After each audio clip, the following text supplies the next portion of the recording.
Boa noite, sejam todos muito bem-vindos a mais um planejamento de caso clínico. Hoje eu tenho um caso clínico muito especial para todos vocês, que é um caso clínico com múltiplas agenesias, um caso que particularmente eu fiquei muito honrado de poder conhecer a paciente, de poder tratá-la, porque não é um caso muito comum de se ver, né? Só para vocês terem uma ideia, só para dar um pouquinho do spoiler do caso clínico, ele foi apresentado em 2018, se eu não me engano, no Congresso Mineiro de Ortodontia, e eu me lembro que naquela época quem estava sentado na primeira fileira era justamente o Laurindo Furquim. Eu lembro do Laurindo falar que ele tinha o caso com o maior número de agenesias que ele tinha, eram 15 agenesias no caso. Agora você pensa bem um paciente com 15 agenesias, né? Um paciente ortodôntico com 15 agenesias.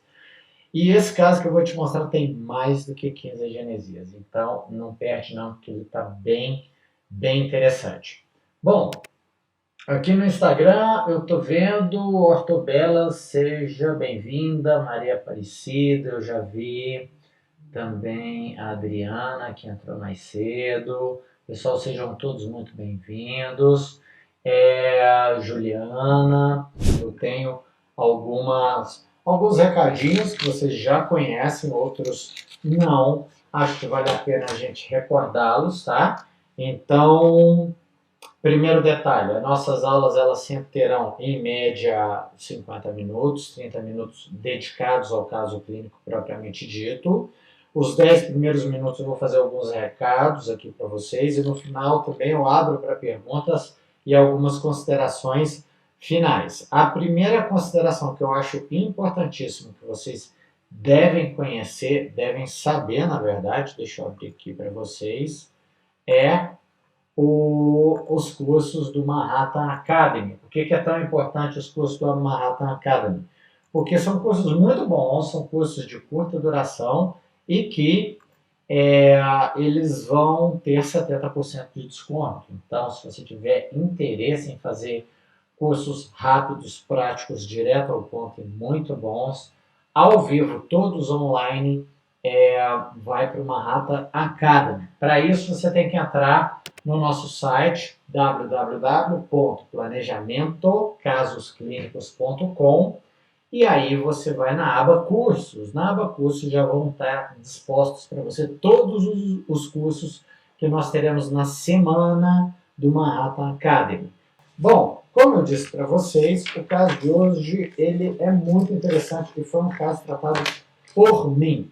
Eu tenho uma parte desse caso clínico que eu cheguei a perder um pouco do contato com a paciente, né, por se tratar de uma paciente que era de um curso depois, foi para o meu consultório e depois nós retomamos. Eu acho que o resultado final dela ficou muito interessante, muito bacana. Muito bem, essa paciente ela nos procurou em 2011 e de antemão você já consegue ver algumas alterações faciais que ela tem, né? Uma alteração no lábio superior, ela apresenta um lábio superior muito mais volumoso do que o lábio inferior. Isso não é comum naturalmente. Geralmente o lábio, né, o vermelhão do lábio inferior, ele consome aí mais ou menos 2/3, né? Ele é 1/3 mais volumoso do que o lábio superior e você nota que nessa paciente isso tem uma relação invertida, como se o lábio superior tivesse uma proporção maior. A Bruna, né, ela tinha 10 anos de idade nesse momento, que ela foi avaliada pela primeira vez, etiologia parda, bom grau de motivação, e a grande queixa dessa paciente nesse primeiro momento era justamente mordida cruzada. A gente ainda não tinha ideia do número de agenesias que essa paciente apresentava. Então, numa avaliação primária da face da paciente, o que é importante você avaliar? Eu vou te falar exatamente a sequência da avaliação que você tem que ter da face da paciente para fazer uma avaliação correta e, subsequentemente, um planejamento correto. Primeira coisa que a gente avalia é a fotografia em norma frontal, sem sorriso. Giovana, para esse caso? Não, para todos os casos funciona da mesma forma, tá? Essa sequência de avaliação. Muito bem. A face da paciente ela é simétrica bilateralmente. Então, a primeira alteração que você vai buscar facialmente são as laterognatias. Por quê? Porque isso denuncia uma alteração no sentido transversal. Isso é importante que você conheça, porque toda maloclusão que altera a face do seu paciente, ela tem uma etiologia esquelética.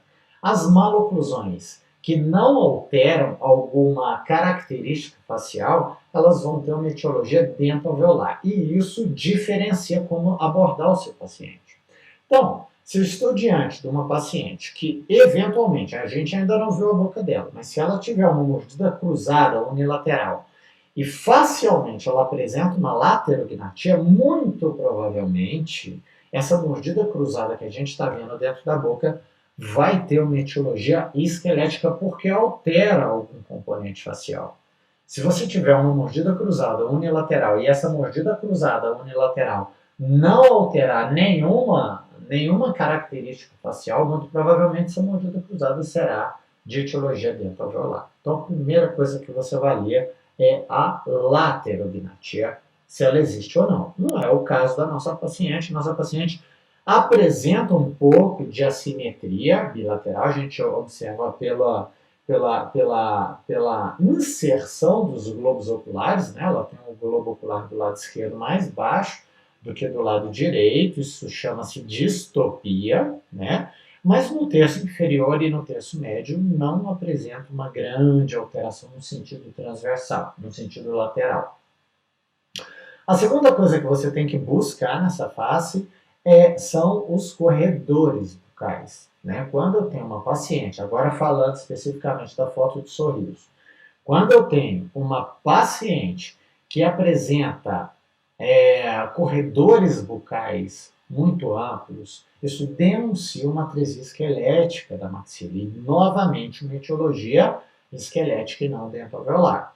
Se eu estou diante de uma mordida cruzada posterior e, por outro lado, eu não apresento corredores bucais muito amplos, isso é um indício de que a minha maloclusão ela tem um forte componente dentoalveolar e não esquelético. Tá bom? Então, primeiro fotografia sem sorriso, depois a fotografia com sorriso numa vista frontal para avaliar, primeiro, laterognatia, em segundo, os corredores bucais da paciente.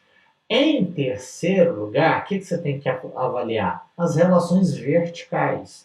E as relações verticais, ou seja, a proporção ou a falta da proporção dos terços faciais dessa paciente, você pode avaliar através da vista frontal, mas sempre que possível avalie através da foto lateral. Ela é sempre mais fácil e mais fiel para a gente tentar avaliar a proporção dos terços faciais. Então, uma vez que eu avaliei laterognatia nessa foto, corredores bucais nessa foto, eu vou para a foto de lado, tá? E na foto lateral eu vou avaliar o tamanho do terço inferior em relação ao terço médio da face. Cuidado, a gente tem uma tendência muito intuitiva de bater o olho no bico, né, nas alterações no sentido sagital. Não, isso você vai fazer num quarto momento, não é agora. Você tem que aprender a educar o seu olhar para identificar se existe ou não proporção no sentido vertical. Então, meça verticalmente, tá? Meça da glabela ou de um ponto entre as sobrancelhas do seu paciente, o subnasal, que é o ponto mais inferior da base do nariz. Esse é o terço médio. Compare com o terço inferior da face, que é o subnasal, com o mentoniano tegumentar, que é o ponto mais inferior do contorno do mento. Há quem diga que a população brasileira ela aceita perfis mais convexos, certo? Que aceita inclusive o terço inferior um pouquinho diminuído em relação ao terço médio. Isso é verdade, mas dificulta a sua avaliação. Então faça de uma forma mais fácil. Tente comparar o terço médio com o terço inferior usando como referência a proporção de 1 para 1. Ou seja, o terço médio tem que ter o mesmo tamanho do terço inferior. Ponto. Tá? Se o terço inferior tiver diminuído, tudo bem dele estar diminuído, não tem problema. Mas não considere isso como normalidade, porque planejamento ortodôntico já é uma matéria e já é uma habilidade muito difícil para o ortodontista. Se a gente ficar dificultando ou colocando referências diferentes de uma norma convencional, mais difícil fica o seu planejamento. Então, o terço médio tem que estar do mesmo tamanho que o terço inferior. E aí, nesse caso, você vai observar que a gente tem uma paciente que tem o terço inferior diminuído em relação ao terço médio. O que isso quer dizer para mim? Que hora que eu ver a boca, se eventualmente eu estiver diante de uma paciente que tem mordida profunda, essa mordida profunda terá necessariamente etiologia esquelética e não dentalveolar. Tá bom? Última coisa que você vai avaliar ainda na foto lateral é a relação do perfil. Agora sim você vai avaliar a relação entre as bases ósseas no sentido sagital. E para isso é importante que você avalie um ponto aqui no meio do lábio superior, que a gente vai chamar de ponto A. Eu sei, o ponto A está lá no osso, mas você vai fingir que ele está aqui no tecido mole. Vai comparar com o ponto mais projetado do contorno anterior do mento, que é o ponto P. Aqui a gente vai chamar de pelinha, né, que é o pogônio no tecido mole do paciente. E o ponto N, que vai estar entre as sobrancelhas. Tá bom? Bom, tanto o ponto N, quanto o ponto A, quanto o ponto P, eles têm que estar na mesma linha vertical, passando, ou saindo, melhor dizendo, do ponto N. Quem define a linha vertical é o ponto N, tá? E aí você avalia o comportamento do ponto A e do ponto P em relação a esse ponto N, tá bom? Então, aqui eu noto que eu vou ter um ponto A à frente do ponto N e do ponto P, um perfil convexo. Provavelmente eu devo ter algum comprometimento maxilar no caso de uma classe 2. Giovanni, e se eu não tiver uma oclusão de classe 2 dentro da boca? A gente ainda não avaliou a boca. Isso quer dizer que a alteração que a gente está vendo no perfil tem uma etiologia própria do tecido integumentar, não é esquelético. Tá bom? É isso que quer dizer. Tá bom. Avalie o perfil da paciente. Aqui eu passei uma linha para você notar que existe uma alteração significante nessa face. Existe também uma alteração no formato do lábio superior. Quando eu vejo as fotografias iniciais, veja que elas vão bem contra ao que a gente imaginava existir nas relações faciais, né? Porque ela parece ter uma relação de classe 3, embora não tenha, mas parece ter uma relação de classe 3 e apresenta uma face típica de padrão 2, né? De classe 2. Bom, o que me chama a atenção no caso dessa paciente? Que ela tem uma atresia verdadeira da maxila. A gente viu pelo corredor bucal dela, né? Embora ela não tenha laterognatia, mas ela tinha um corredor bucal um pouquinho mais amplo. E sim, ela apresenta um cruzamento da mordida na região posterior, né? Nesse caso, bilateral, do lado de cá e do lado de cá. Novamente, o que isso quer dizer para mim? Que a mordida cruzada dela vai ter uma etiologia esquelética e não dentoalveolar. Você tem que tratá-la de uma forma esquelética, ou seja, se o erro ortodôntico ele está no osso, você tem que abordar o osso. Se ele tem uma alteração no dente dentoalveolar, você vai abordar o dente e não o osso. Trate sempre quem está errado, nunca quem está correto. Tá bom?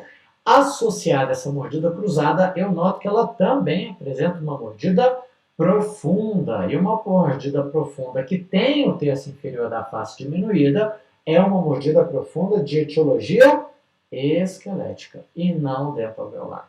Tudo bem? Então tem que tratar essa mordida profunda de uma forma esquelética e não de uma forma dentoalveolar. Por fim, as alterações sagitais. No caso das alterações sagitais, elas vão contra o que eu vi na face da paciente. Olha só, eu tenho uma relação de classe 3 de caniano do lado direito. Aqui também os molares descidos me aparecem numa relação mesializada. Do lado de cá também um pouquinho de relação de classe 3 e o canino também provavelmente vai estar numa relação de classe 3, tá vendo? Essa classe 3, como é que você pode defini-la? Eu posso defini-la como uma classe 3 esquelética de origem maxilar. Por que eu posso afirmar isso? É simples. A maxila, quando ela não cresce, ela não escolhe um plano do espaço específico para não crescer, do tipo assim, eu sou maxila, eu não vou crescer, então eu não vou crescer para o lado. Não, quando a maxila não cresce, ela não cresce para o lado, ela não cresce para baixo, ela não cresce para frente. Ela não elege um plano do espaço para não crescer, entendeu? Então, se ela tem uma mordida cruzada de origem esquelética, provavelmente essa relação de classe 3 é também devido a uma falta de crescimento antero-posterior da maxila. Tá bom? Olha as características que eu estou vendo. No caso da alteração sagital dela, uma coisa que melhora muito o prognóstico dela, aliás, duas coisas que melhoram muito o prognóstico da nossa paciente, é primeiro a severidade oclusal, que não é de grande magnitude. Então, se você observar bem a relação dos molares aqui, visto que eu não tenho a imagem do molar permanente, mas eu vejo uma relação molar de pouca severidade. Isso melhora muito meu prognóstico. Por quê? Porque eu começo a pensar num tratamento sem extração e sem cirurgia ortognática para tratá-la. A severidade é pequena, é baixa. Do lado esquerdo é a mesma coisa. Se ela tiver um quarto de classe 3 é muito. Entendeu? Isso melhora muito meu prognóstico. O segundo ponto é que ela não tem alteração facial que condiz com essa relação de classe 3, né?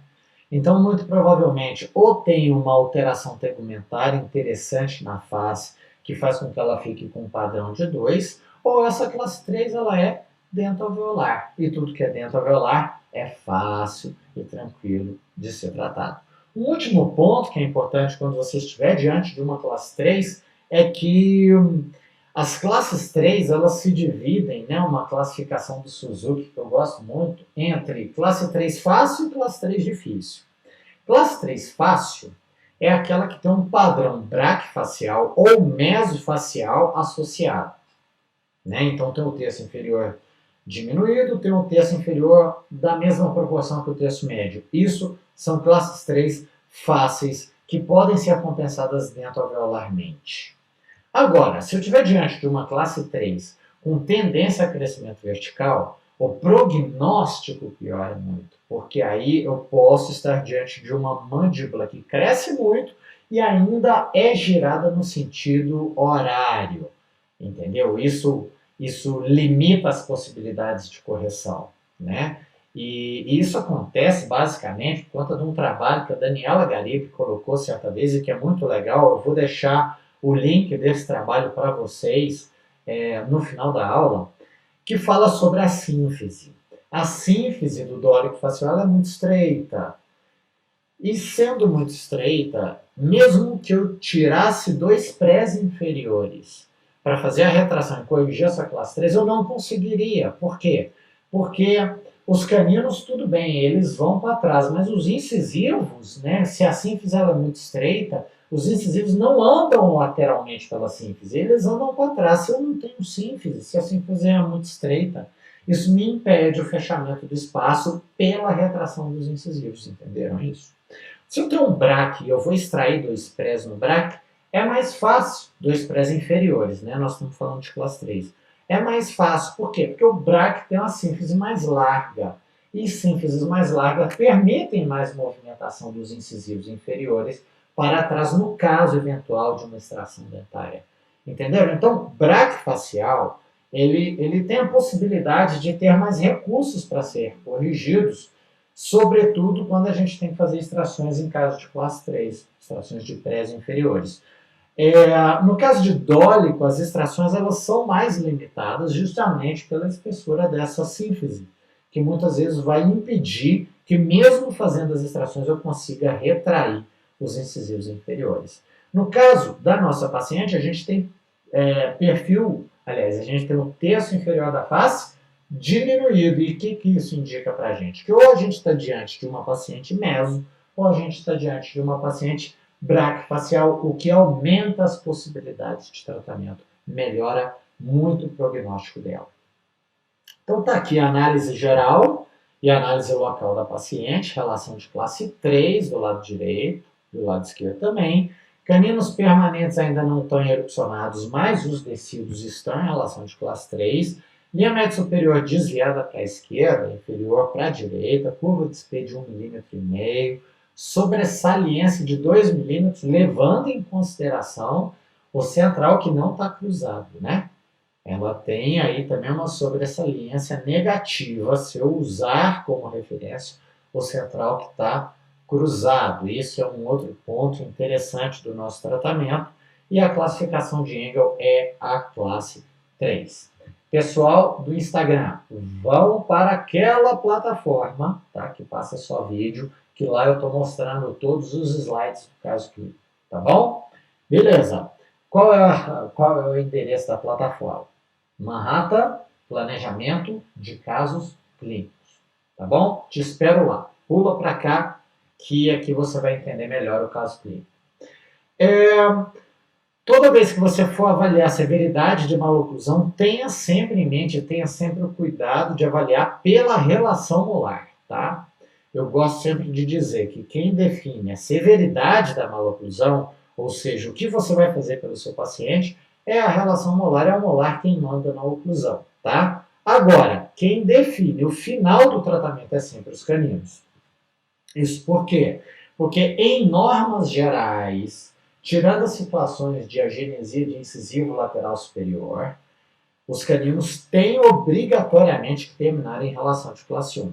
Molar não. Molar pode terminar em relação de classe 1, classe 2 e classe 3, desde que muito bem ajustado com o antagonista, não tem problema nenhum, tá? Isso é um tema para outras aulas, se vocês ainda ficaram com dúvida em relação à importância do molar para fazer o diagnóstico, a importância do canino para finalizar o caso, faz a perguntinha no chat, que eu vou ter o maior prazer em responder para vocês de uma forma mais detalhada, tá bom? Beleza. Olha as oclusais da nossa paciente. Eu tenho uma paciente com um arco superior muito assimétrico. Olha só, ela tem uma assimetria devido aos desvios de linha média, a algumas ausências dentárias e a assimetria do apinhamento. E o arco inferior também, né? Um pouco menos assimétrico, mas também assimétrico como o arco superior. Então, existe uma assimetria grande nessa paciente. E aqui a gente já começa a observar um outro ponto que talvez seja o mais relevante nesse caso clínico, que é a presença de alguns dentes descidos, né? Ela tem lateral descido, mas a paciente já não tem idade para ter lateral descido mais, né? É um lateral descido persistente, canino é descido também, tem molar descido já numa idade tardia dessa paciente. Isso vai te chamar muita atenção. Muito bem, esse é o modelo de gesso da nossa paciente. Note a sobremordida acentuada, note a extrusão dos incisivos inferiores que ela apresenta, ó, e a assimetria no sentido vertical também que essa paciente tem e que deve ser corrigido através da nossa abordagem ortodôntica. Foi feito uma análise de modelos que deu 31 milímetros de presença de espaço no arco superior, isso considerando as agenesias que ela tinha, e menos 1 milímetro de apinhamento no arco inferior. Na verdade, gente, a análise de modelos, de fato, ela é importante, sobretudo na dentadura mista, né? Porque nessas situações, quando a gente faz a análise de Tanaka-Johnston, a gente tem a possibilidade de prever a presença de apinhamentos depois que o paciente trocar os dentes. Para o caso da nossa paciente aqui, em especial, a análise de modelos ela não é tão relevante porque a paciente é portadora de agenesias. Então, se ela tem apinhamento, se ela tem diastemas, isso pouco importa nesse caso aqui. A análise de modelo ela funciona muito bem quando o paciente apresenta todos os elementos dentários irrompidos, né? Sejam eles descidos ou permanentes, tá bom? Então, voltando aqui para a análise da nossa paciente, aqui a gente começa a se preocupar de uma forma mais evidente, porque nós começamos a perceber que além das alterações esqueléticas que eu te falei anteriormente nos 3 planos do espaço, ela apresenta agora algumas alterações de grande magnitude e que não tem correção ortodôntica. Como é que você corrige a genesia com ortodontia? Você não corrige. Você obrigatoriamente vai precisar de um tratamento multidisciplinar, tá? Tá bom. Quando eu avalio a radiografia panorâmica da paciente, eu noto que ela apresenta alguns elementos permanentes, como o caso dos incisivos centrais, mais um monte de elementos descidos aqui, ó, e o mais preocupante, sem o germe dos dentes permanentes, tá vendo? Então ela não tem germe de pré, ela não tem germe de canino permanente, tem os molares permanentes aqui, e no arco inferior ela tem uma quantidade menor de agenesia do que no arco superior, mas também igualmente relevante para o nosso planejamento. Então, eu queria que você contasse comigo, para você não perder a conta de quantos elementos dentários estão faltando. Ela não tem o terceiro molar, então, primeiro dente que está faltando. Segundo molar também é ausente. Premolar, premolar. Então, até aqui já foram 4 dentes ausentes, um lateral 5, 6 com o lateral do lado oposto canino 7, primeiro pré, segundo pré 9, 11, 12 dentes no arco superior. No arco inferior, 13, 14, 15 com o segundo pré, 16 e incríveis. Na verdade, eu fiz a conta errada, você percebeu, mas são 17 agenesias que essa paciente tem. 17 agenesias. O que eu faço numa situação como essa? Não dá para corrigir ortodonticamente, pessoal. Não isoladamente, obviamente, né? Em casos como esse, a abordagem interdisciplinar é muito interessante. O que cabe a você fazer nesse caso é dissolver os apiamentos, equilibrar os espaços para as futuras substituições protéticas que essa paciente terá que passar, né? E melhorar o formato dos arcos. Basicamente é isso que você faz em situações que eventualmente você tenha no seu consultório com um grande número de agenesias. Só que o que a gente vai fazer aqui é justamente um tratamento que envolva a inclusão dos dentes tecidos dela. E aí você pode me perguntar, mas por que você decidiu incluir os dentes descidos da paciente na sua mecânica, no fio ortodôntico? No fio ortodôntico? É porque você não tem muito o que fazer se não incluir esses dentes, ou seja, apoios dentoalveolares para que você possa passar um fio. Além disso, a inclusão dos elementos descidos tem como característica a melhora do formato do arco. Preservaram o formato do arco para as futuras substituições protéticas. Então é isso que você tem que pensar nesse momento, tá? Reequilibrar, reconstruir o formato do arco que foi perdido e preservar os espaços disponíveis para futuras substituições protéticas. Como eu tenho certeza que você já observou, além das agenesias, ela apresenta também o quê? Um canino impactado, né? Como problema pouco é bobagem, ela ainda tem um canino impactado. É curioso os caninos impactados em casos de agenesias de incisivos laterais permanentes. Por quê? Porque hoje sabe-se que canino impactado em quem tem agenesia, isso trata-se de uma alteração genética. É quando você tem dois genes, que é o NSX9 e o PAX1 alterados. São dois genes. Quando esses dois genes eles apresentam alteração, você tem um conjunto de maloclusões, um conjunto de alterações oclusais que elas comumente vêm juntas, elas vêm coexistindo. Por quê? Porque as alterações genéticas que causam um tipo de maloclusão geralmente vão causar o outro tipo de maloclusão. Então, é comum um paciente que apresenta agenesia de incisivo lateral vir com canino impactado, porque as alterações desses dois genes que causam a agenesia do incisivo lateral também causam impactação de canino. E mais do que isso, né, os elementos dentários que eles vêm erupcionados na boca do paciente, os elementos permanentes, eles geralmente vão apresentar um tamanho mesodistal diminuído, o que a gente dá o nome de simplificação da dentadura. Então, tanto o tamanho dos dentes erupcionados diminuídos, bem como a inclusão do canino bem como a genesia dos incisivos laterais superiores apresentam a mesma característica, que são os dois genes defeituosos, que é o NSX9 e o PAX1. Tudo bem? É por isso que essas coisas coexistem. Aqui eu não me preocupo muito no caso desse canino, você vai notar uma coisa interessante, que é o prognóstico favorável à erupção espontânea desse dente, né? Se eu passar uma linha aqui, ó, na linha média do meu paciente, uma segunda linha no longo eixo do canino impactado, se eu medir com um transferidor aqui esse ângulo, eu sei que esse ângulo é menor do que 31 graus. E dentes que têm uma angulação menor do que 31 graus têm um prognóstico muito favorável à irrupção espontânea desse elemento dentário. Sabia disso? Então, toda vez que tiver um canino impactado, uma das formas, uma das coisas que você tem que avaliar é a angulação desse canino. Você vai fazer sempre dessa forma. Coloca um papel vegetal em cima da sua radiografia panorâmica e trace uma linha passando pela linha média da sua radiografia.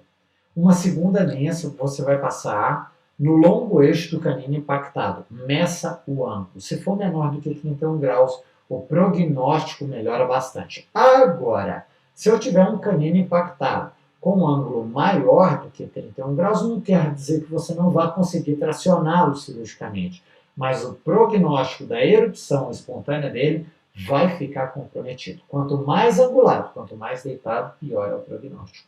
Tá bom? Muito bem.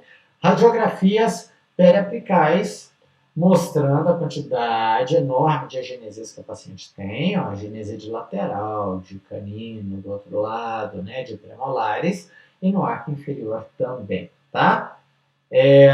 Numa erupção aqui adiantada do primeiro pré também, você está vendo que ele está vindo sem raiz totalmente formada, ou ainda faltando, né, um terço da raiz por completar. Isso é uma erupção adiantada. Quando você tiver uma situação em que o paciente apresenta muitas agenesias ou uma erupção muito atrasada ou muito adiantada, desconfie de alterações endócrinas. Tá? É bom uma avaliação com o endocrinologista, tá bom? Quando esse tipo de situação ele vem de uma forma muito generalista, ou seja, são vários elementos dentários, isso denuncia alguma alteração endócrina, tá bom?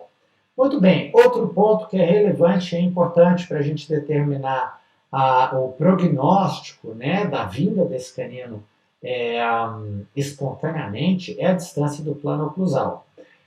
Caninos inclusos que apresentam uma distância menor do que 14 milímetros, melhor ainda, caninos que têm uma distância até o plano oclusal menor do que 10 milímetros têm um prognóstico muito favorável à vinda espontânea desse elemento que está impactado.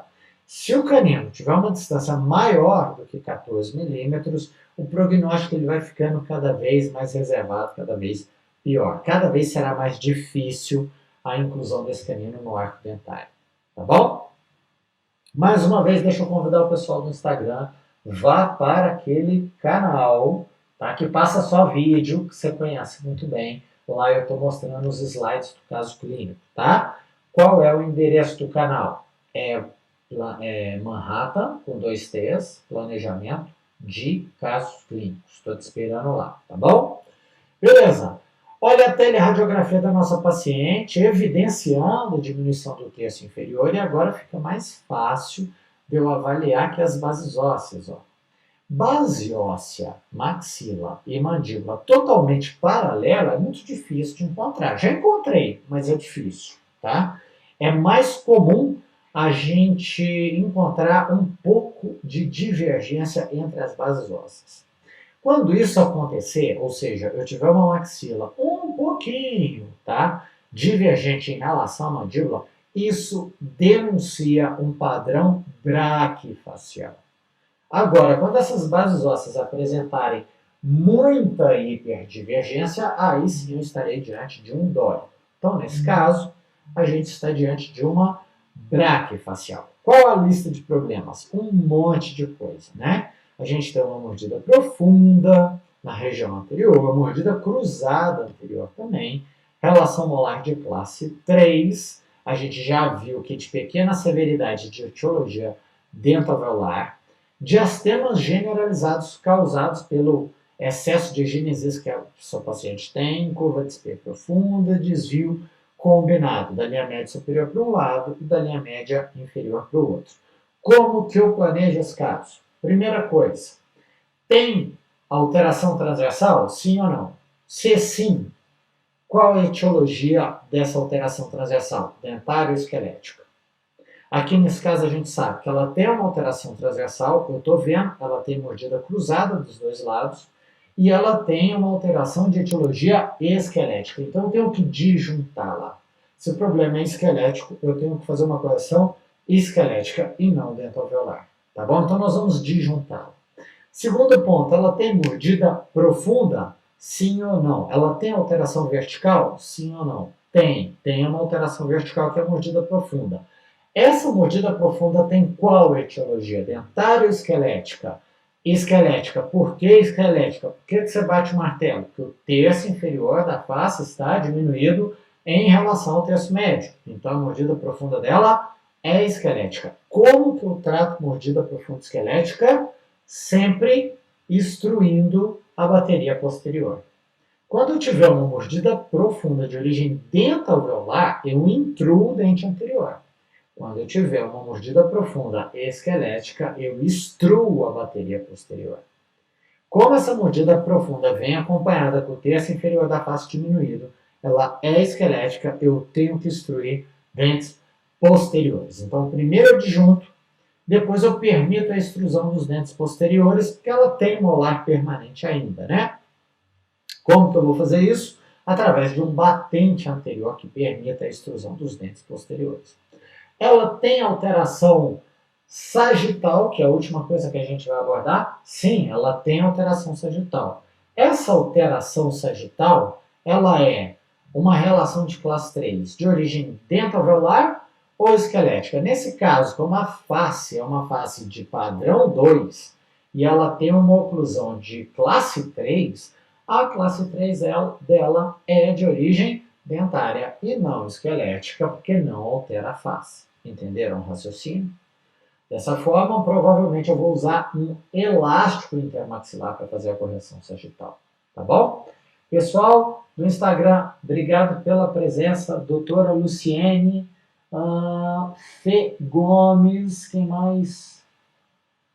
Lab Dental, doutora Jéssica. Ixi, aí ficou difícil. G. Almeida e mais o Voney, muito obrigado pela presença, pessoal. Beleza. Planejamento, então, foi um monte de coisa e a sequência de tratamento mais um monte de coisa. Eu não vou te mostrar esse tantão descrito, não. Eu prefiro te mostrar através da evolução clínica. Acho mais interessante. Tá bom? Fotografias iniciais, novamente, da nossa paciente, para você relembrar da face dela. Ela apresenta um perfil convexo, típico de classe 2, embora ela tenha uma relação de classe 3, mordida profunda. E aqui também a oclusão da nossa paciente, para você não esquecer.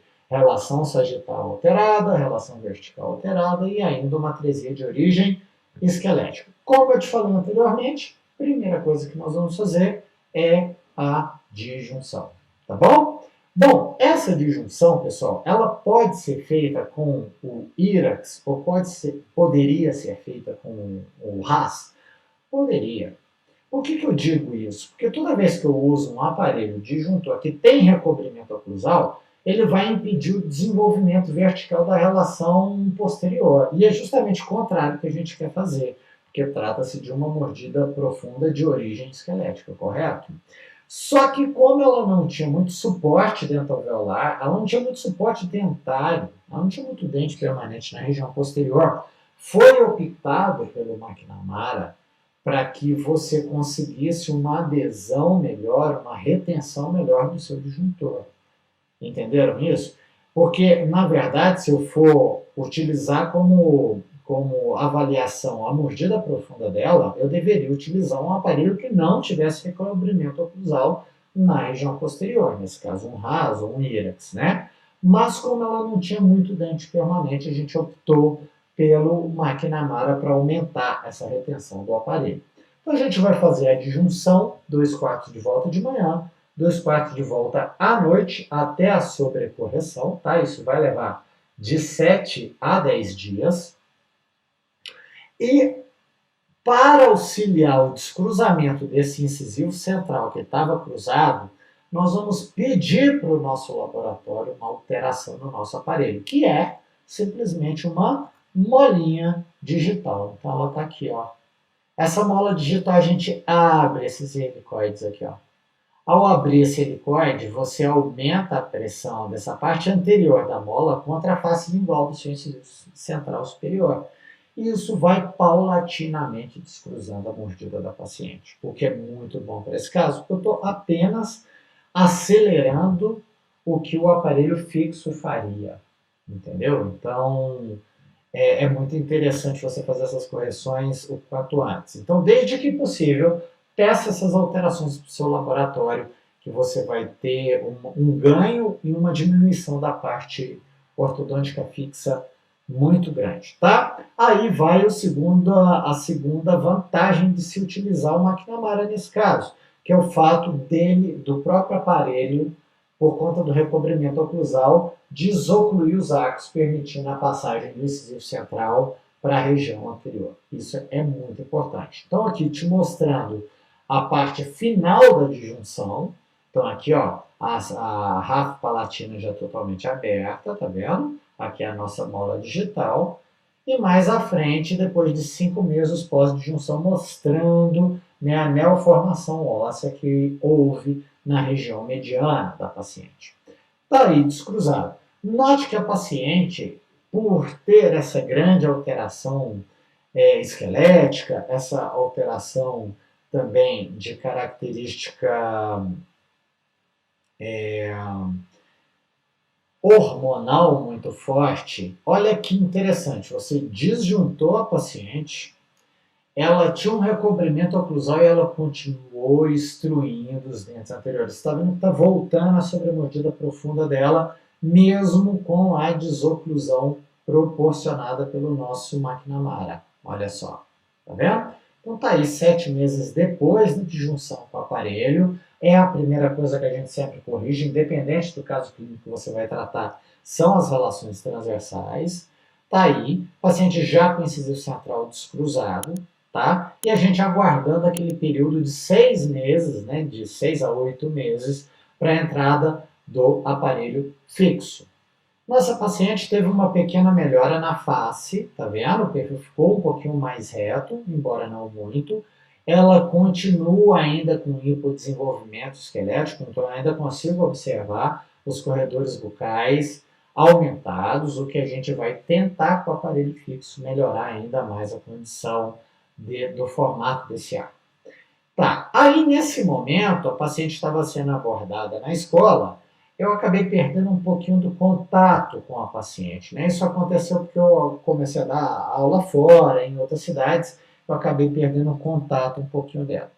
Quem continuou acompanhando esse caso optou em começar a fazer um pequeno alinhamento dos incisivos ou dos dentes permanentes do arco. Tá tudo bem, tá tudo certo, tá? Mas enquanto a gente não entrar com o aparelho fixo, inclusive na dentadura decídua dela, né, nos dentes decíduos dela, tudo fica muito difícil, você não tem muito controle, porque os segmentos de fios, que são muito pequenos, eles acabam não funcionando tão bem, porque não conseguem defletir adequadamente. A gente tem que lembrar que em ortodontia tudo funciona através de ancoragem recíproca.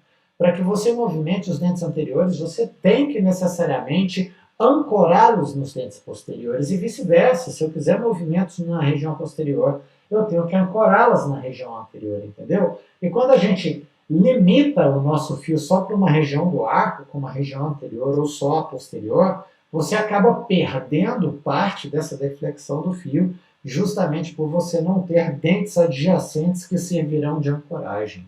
Tá? Então, enquanto a gente não incluir os dentes decíduos dessa paciente, o formato do arco ele vai ficar irregular. tá bom? Mesmo se tratando de dentes descidos.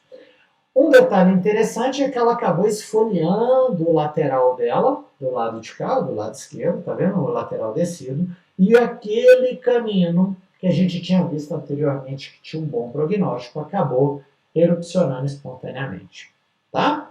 Então, aí o formato do arco superior, o formato do arco inferior, ela tem um pouquinho de tártaro aqui no arco inferior, mas a gente já consegue observar, devido à disjunção que foi feita, uma melhora desse formato desse arco muito grande.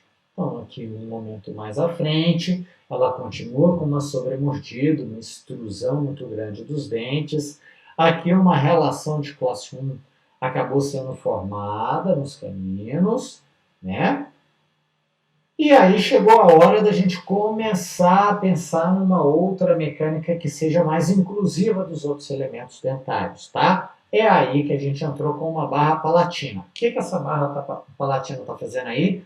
Controlando o giro dos molares. Quer corrigir giro de molar? Não tem nada melhor do que barra transpalatina, tá bom? Não tem nada melhor do que barra transpalatina. A gente vai virar as presilhas para dentro para corrigir o giro dos molares. Não sei se vocês sabem, mas os molares apresentam 90% dos casos, um giro do molar vai acontecer paramesial. Então, em 90% dos casos, você vai girar as presilhas da sua barra para dentro para corrigir ou para conseguir um giro desse molar no sentido distal. Não pode terminar com o molar girado, tá?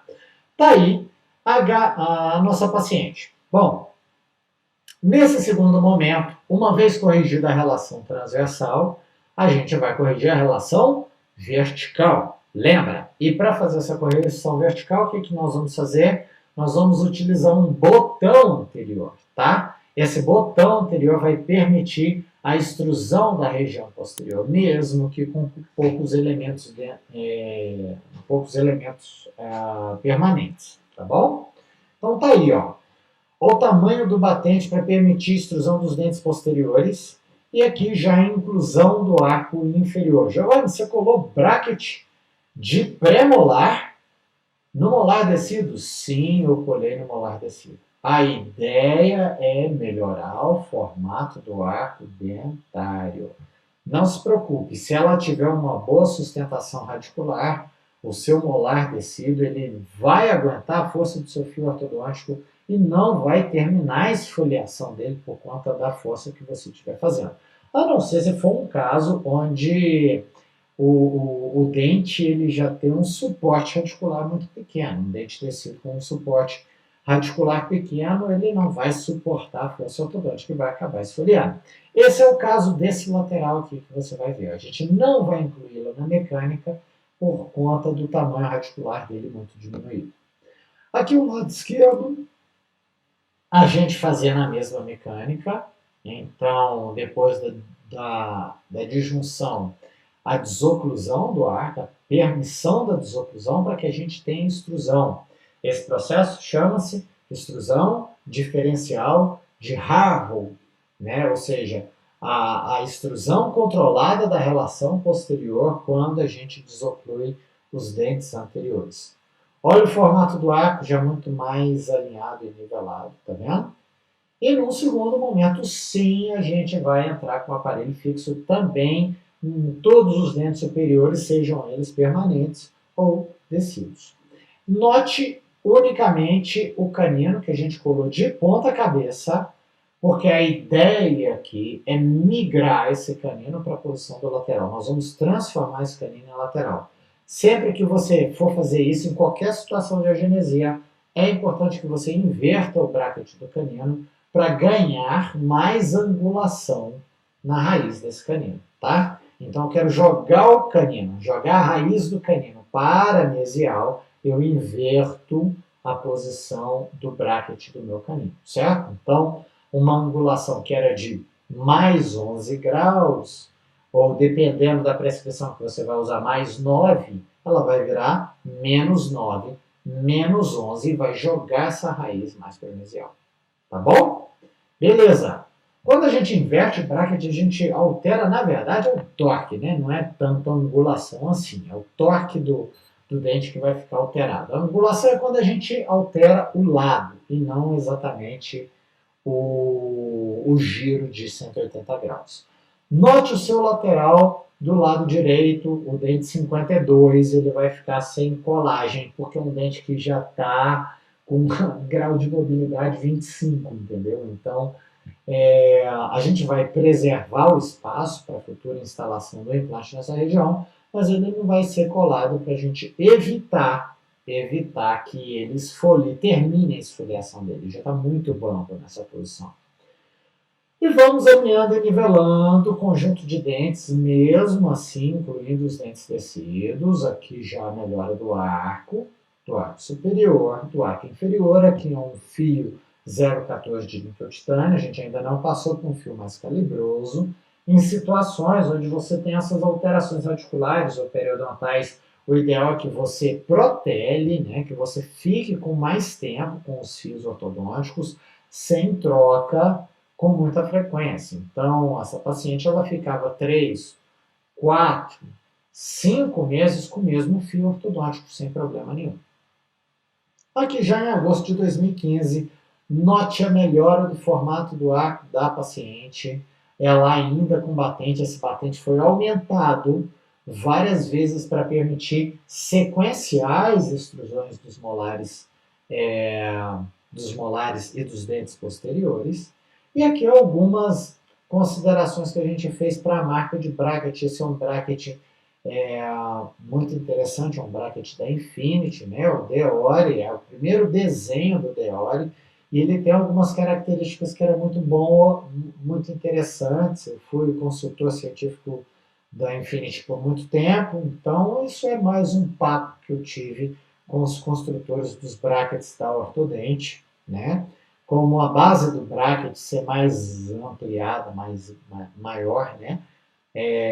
Para os segundos prés inferiores, porque isso aumenta a superfície de contato. A gente sabe que o segundo pré inferior é o dente que mais descola a bracket de toda a oclusão do nosso paciente, porque é um dente muito curto, é o dente mais curto da oclusão.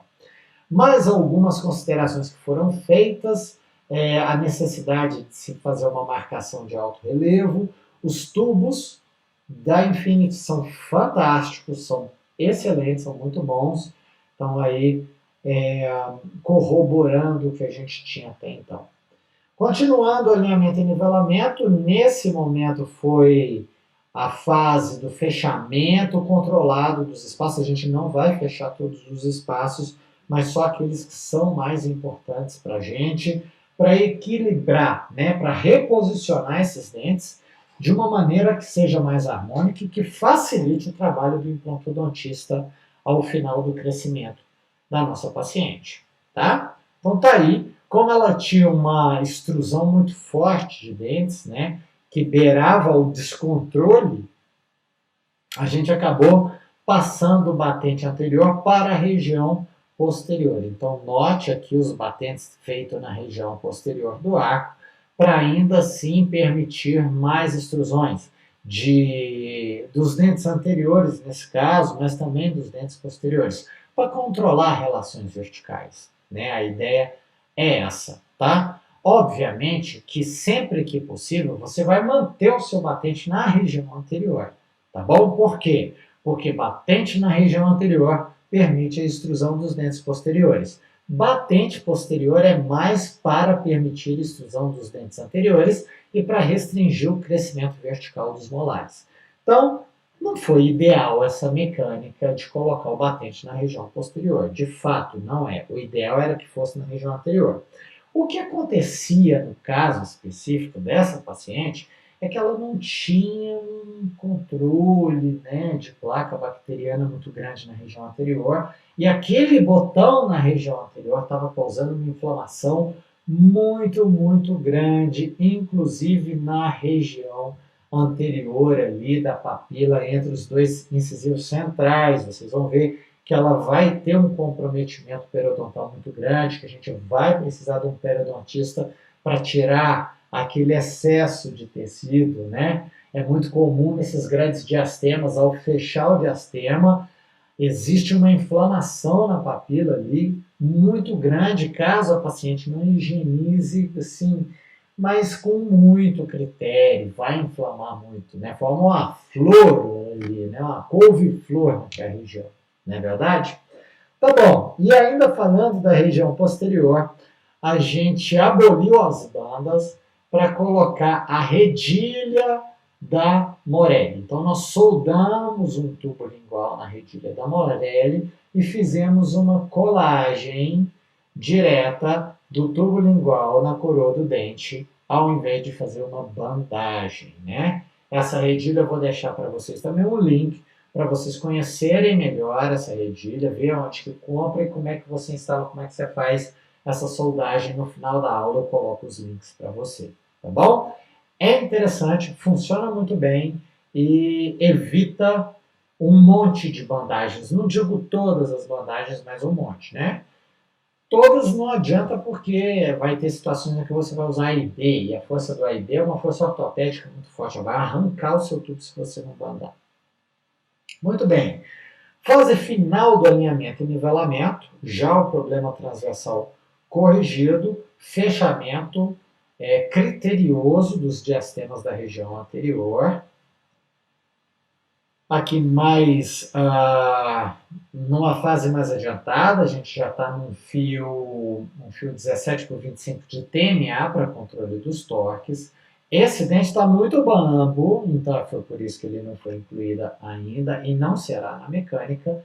E aqui um elástico intermaxilar, a gente tinha previsto um elástico de classe 3, mas o que acontece é que ela teve muita migração de dente. E ao ter essa migração, ela acabou ficando com uma relação de classe 2. Então a gente precisou de um elástico classe 2 para terminar de ajustar os caninos em perfeita relação de classe 1. Tá bom? Pessoal do Instagram, vai para aquela plataforma de vídeo. Lá eu estou mostrando os slides do caso clínico, tá?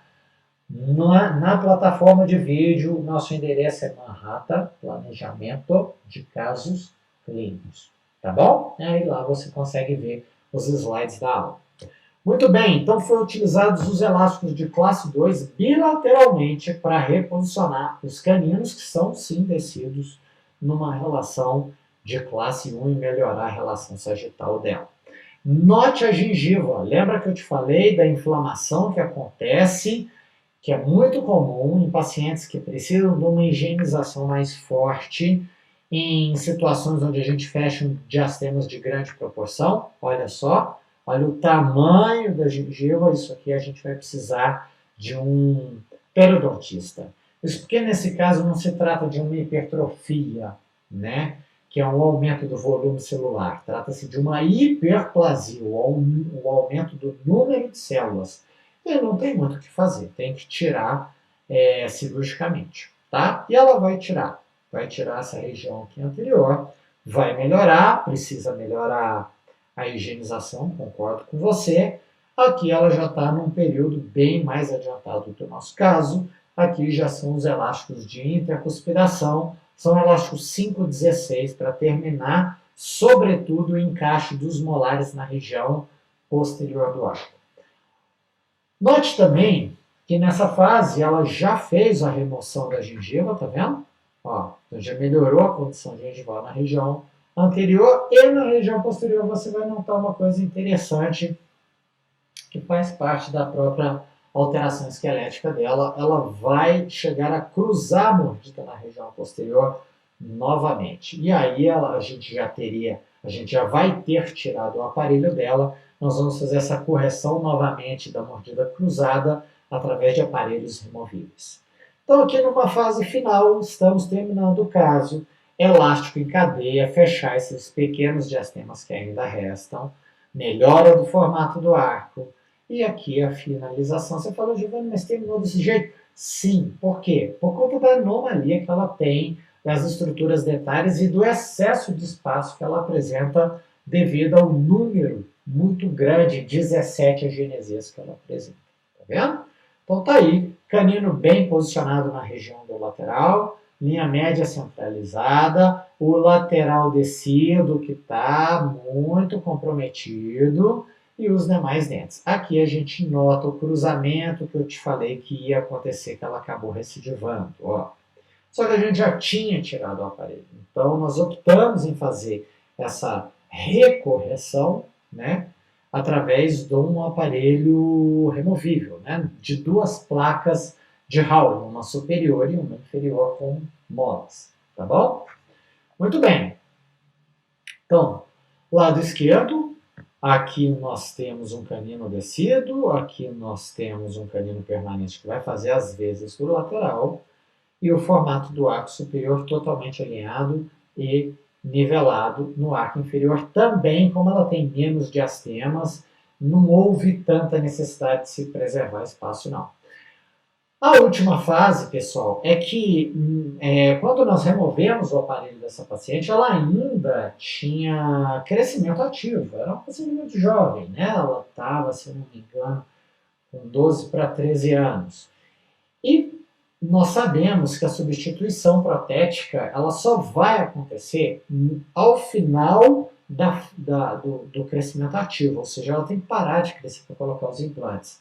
Só que existe um comprometimento social dessa paciente. Eu não posso simplesmente fazer a paciente sair do seu consultório com essa quantidade enorme de diastemas. Então, o que foi proposto para ela?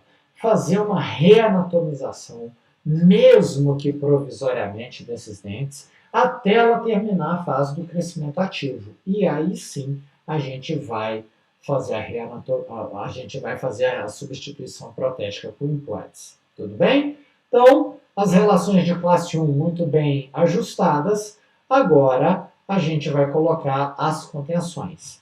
A contenção inferior, gente, sempre é o ideal, é a contenção 3-3 fixa. Sempre. E de preferência reta. Esqueça contenções higiênicas. Ela não tem nada de higiênica, tá? A reta é muito melhor. Preserva a inclinação dos dentes, é feita de um fio mais leve, então a aderência de biofilme bacteriano é provadamente menor nas contenções retas do que nas contenções ditas higiênicas, tá bom? Beleza, mas nesse caso, como a gente tinha aquele cruzamento persistente do lado direito, nós pedimos ao laboratório que fizesse uma placa de Howell no arco inferior também. Por quê? Porque são essas alças que vão permitir a inclinação do molar inferior paralingual. Entenderam? Então, só te justificando por que a gente acabou utilizando uma placa de Howell inferior em detrimento de uma contenção fixa 3-3. É devido à alteração persistente no setor posterior do arco. Tá bom? Então tá aí. A gente vai ativar essa plaquinha para ir ajustando esse molar inferior para lingual, enquanto a placa superior vai preservar os espaços para a reanatomização. Essa reanatomização foi feita por um grande amigo meu, que foi meu professor na faculdade de Itaúna, que é o Marco. E o Marco, ele fez grandes reanatomizações, o que ficou muito bonito para o caso dessa paciente. Esses são os incisivos centrais reanatomizados. Ele teve um cuidado muito grande de não pressionar muito essa papila para não causar uma nova reinflamação, né? Uma inflamação recorrente. Esse é aquele lateral que estava mais para lá do que para cá. Então ele foi reanatomizado também para permitir que essa paciente passe por um período maior com esses dentes até a reanatomização. E esse é o canino. Olha como é que o canino ficou bonito depois da reanatomização. Meu canino sabe que ele é canino, ele jura que ele é incisivo lateral. Olha só. Então, desculpa.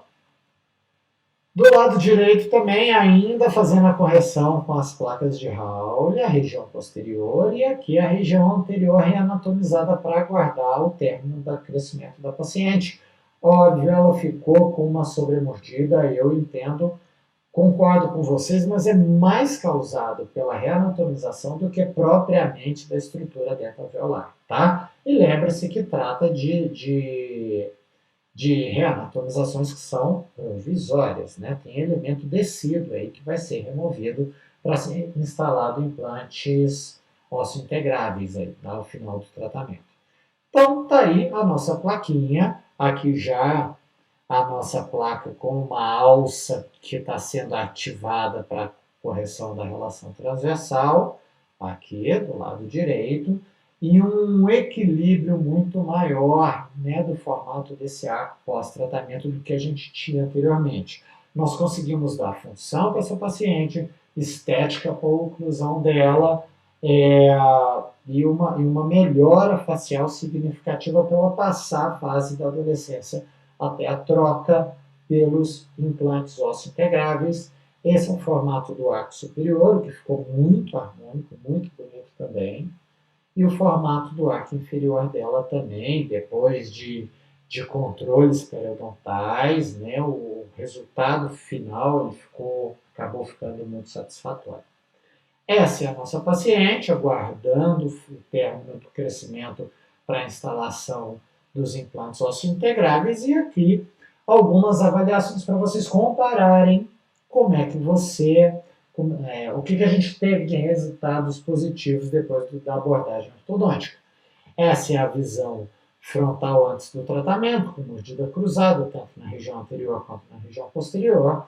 E aqui já a melhora da condição, tanto sagital quanto da relação vertical. Foto do lado direito também, no início, uma relação de classe 3, aqui a relação de classe 1 foi conquistada, sobretudo a do canino foi conquistada, né, o canino descido.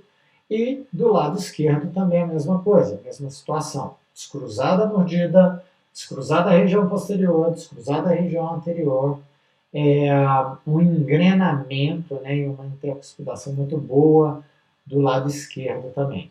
Formato do arco superior irregular ao início, mais equilibrado, mais harmônico, depois, sobretudo, da disjunção ao final do tratamento. Arco inferior da mesma forma, alinhado e nivelado, os espaços mantidos. E essa é a finalização do nosso caso de uma forma muito interessante, o qual eu gostei bastante, eu acho que o paciente ficou muito satisfeita também ao final do tratamento, e a gente conseguiu devolver para ela o sorriso que ela merece, obviamente. Tá bom, pessoal? Eu sei que eu passei um pouquinho do tempo hoje, peço desculpa mais uma vez, mas como trata-se de um caso muito interessante, multidisciplinar, com uma série de considerações importantes, eu acho que a gente já conseguiu até que num tempo adequado, tá bom? Na quinta-feira a gente vai ter novos planejamentos. Se eventualmente vocês ficarem com alguma dúvida, podem mandar no chat ou do YouTube ou do Instagram, que eu tenho o maior prazer em responder para vocês, tá? E antes de me despedir de vocês, eu queria só chamá-los, convidá-los para que vocês conheçam outros cursos que estão disponíveis na nossa plataforma Manhattan, www.planejamentocasusclinicos.com, tá? Que são. Uma boa noite para todos vocês, espero poder vê-los novamente nessa quinta, tá? Um grande abraço, obrigado mais uma vez e até a próxima. Tchau, turma.